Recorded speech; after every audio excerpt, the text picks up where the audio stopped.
Pisces, tignan natin kung ano ang mensahe para sa'yo pagdating sa work, money, and business. Keep in mind po na ito ay general reading lamang, so hindi lahat ay makaka-relate, so be open-minded. Sa mga hindi pa po nakasubscribe dito sa ating channel, please subscribe na po kayo.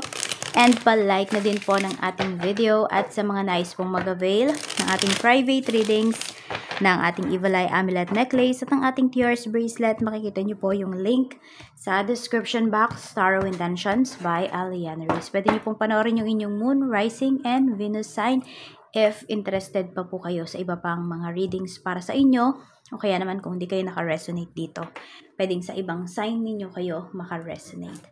Okay. 9 of Wands. Medyo nagiging maingat kayo dito. Ayan, nagiging maingat kayo sa trabaho, sa kaperahan, sa business. Yan, may pag-iingat. At parang pagod na pagod din yung iba sa inyo dito, Pisces. So, pwedeng hectic po ang inyong schedule. Pero ayan, more on nag-iingat talaga kayo.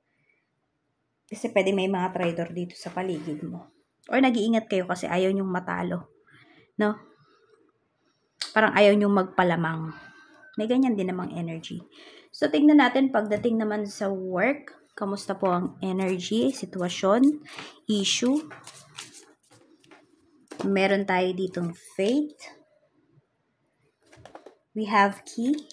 Okay, so pwedeng meron dito na may gulo, may misunderstanding na mangyayari dito sa trabaho, pero meant to be siya na mangyari. Para mabuksan at para malaman talaga yung katotohanan. Parang laging may nandadaya kasi dito sa trabaho. So, pwedeng malalaman na kung sino yan. Ayan o, negotiation. So, may kakabahan dito pagdating sa work, Pisces. Meron ding pag-uusap. Ayan, sabihin natin kung sino man yung tao na to na may ginagawa pagdating dito sa business. Parang papapag-usapan kung ano ba yung ipapataw sa kanya na, na parusa, ganun. Kung tatanggalin ba siya sa trabaho. Pero kasi parang mapapag-usapan pa siya. So, some of you, kaya ito lumalabas, pwedeng kayo yung magde-decide. Some of you naman, pwedeng kayo yung involved dito. Mapapag-usapan pa naman siya. Tignan natin.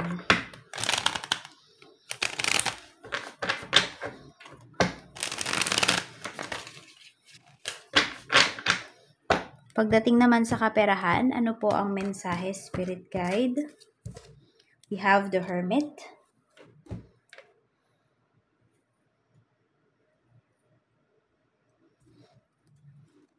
Ay, meron tayo ditong Page of Pentacles.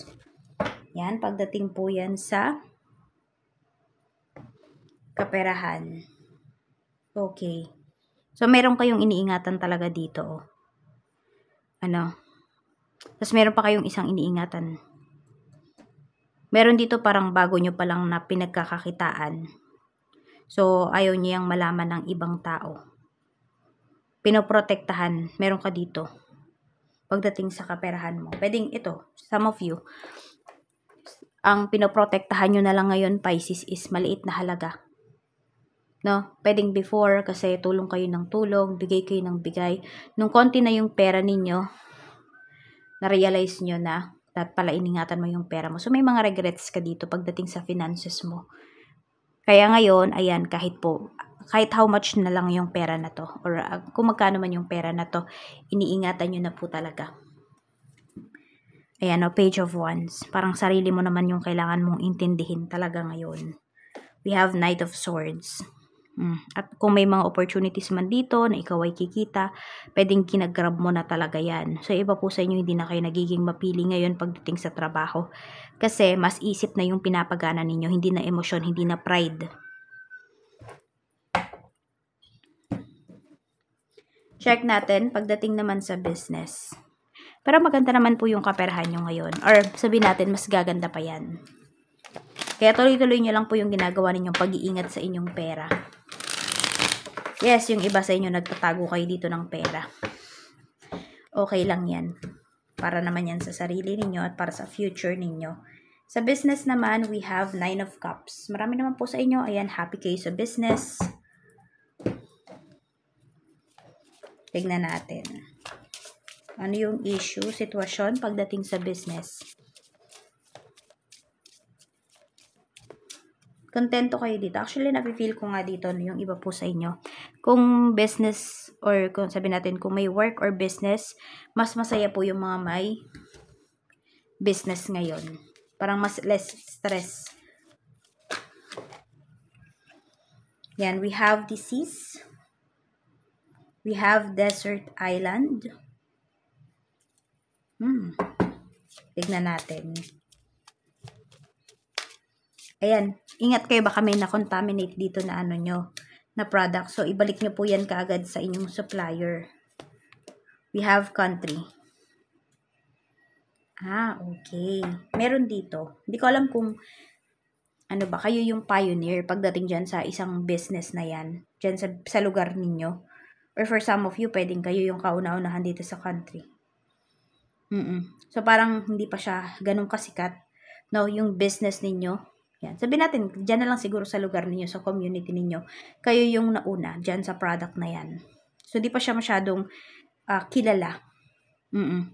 Pero huwag kang mag-alala kasi kakalat yan. With this energy. Ayan po, unti-unti nang kakalat yung business po ninyo. Unti-unti na yung makikilala. At sabi ko nga, ayan, magiging happy po kayo or happy kayo dito sa business ninyo.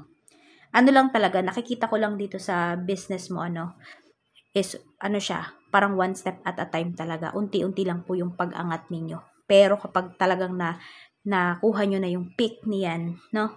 Napakaganda po. As in, ang ganda.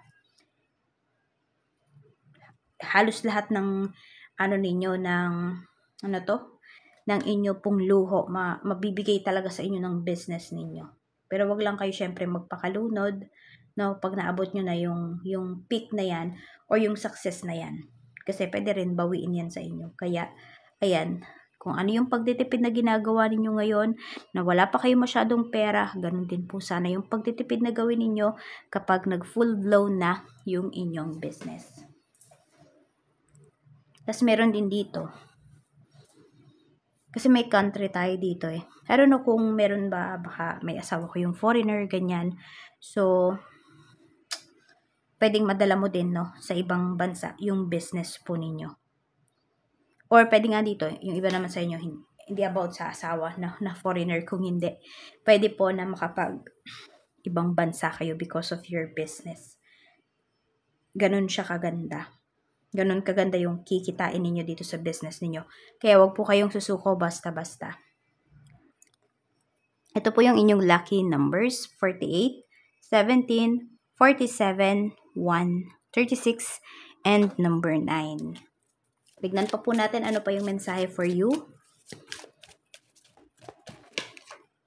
We have wrong decision. Pero, nakabaliktad naman kasi siya.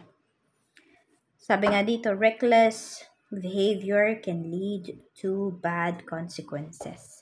So, pwedeng naranasan nyo na yan. Diba? Dito yan sa pag-handle ng finances ninyo. Dito sa trabaho. So, ngayon, natuto na po yung iba sa inyo. Kaya, ayan. Diba? Huwag nyo nang ulitin pa yung pagkakamali na yan. Or yung maling decision na pinili ninyo before. Tignan natin ano pa yung mensahe, Spirit Guide.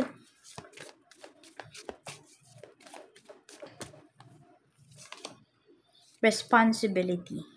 Okay, sabi dito, you may feel overwhelmed by the responsibilities you've taken on or you're losing sight of your own needs while fulfilling others' expectations. So, pwedeng ito yung before.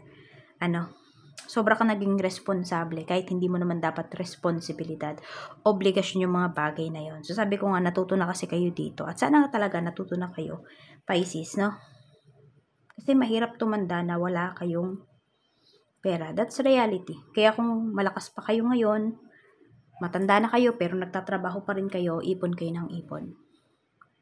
Yes, minsan may mga tao na kailangan yung tiisin para ma-fulfill ninyo yun. Kaya ayan, okay lang magbigay, pero yung hindi po dapat kayo mangingilo. 'Di ba? Yung hindi dapat maapektuhan yung sarili ninyong budget. So, ayan lang po. Maraming salamat. Ingat po kayo always. More blessings to come. Claim nyo na po yung mga positive energies dito sa reading natin ngayon.